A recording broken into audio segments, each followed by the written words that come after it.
Pittsburgh Penguins aren't the best team in the Stanley Cup Playoffs.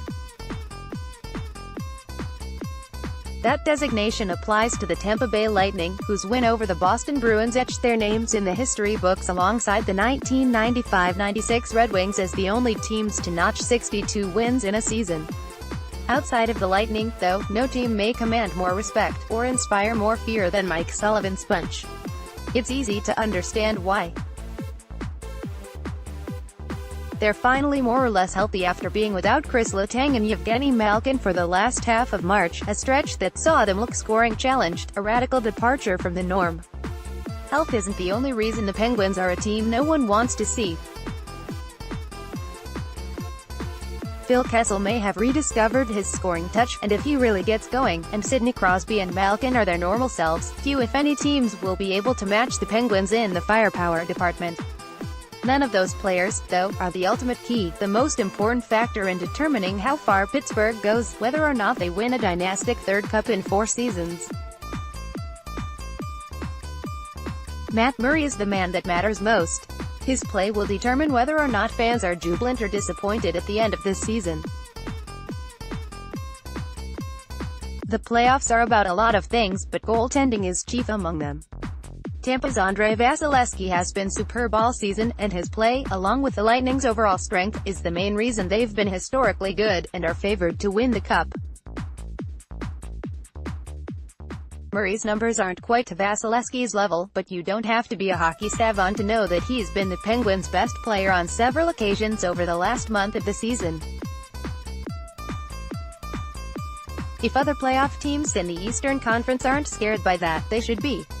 It wasn't always a guarantee that Murray's season would turn out this way. He still battled health issues this year, and as a result, his play and his numbers were truly awful early in the season, which led to some questioning whether or not he would end up as the team's weakest link. The opposite has turned out to be true. Entering Saturday night's game, Murray was the third of April 10 with a .934 save percentage from March 1 onward. Many nights, he had to stop upwards of 35 shots to keep the team in the game, even in contests where they only got an overtime point. More than the numbers, Murray has looked like a man in total command. He has taken the heavy workload the Penguins have thrown at him and thrived mentally and physically. Positioning has always been his hallmark, and he has made potentially difficult saves look easy, and unquestionably difficult ones look spectacular. Early on in the season, when his health was clearly an issue, Murray looked like a man searching for confidence, searching for answers. He had the worst quality a goalie can have, that unmistakable look of a man unsure of his own fitness for the job. If fans and analysts can sense that, opposing players can, too. He cost the Penguins a few games by letting in soft goals, and sometimes simply not making saves that fans and teammates expect him to make. Once he was fully healthy, everything changed.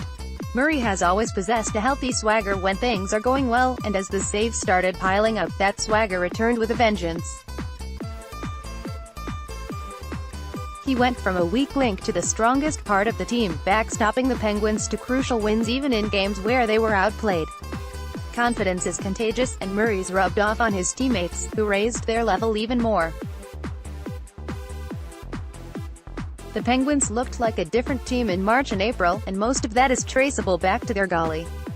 So with apologies to Crosby, Malkin, Letang, Kessel and the rest of the Penguins, no man is more important to their postseason fortunes than Matt Murray. Considering what he's done of late, I feel pretty good about their chances to be the last team skating in early June.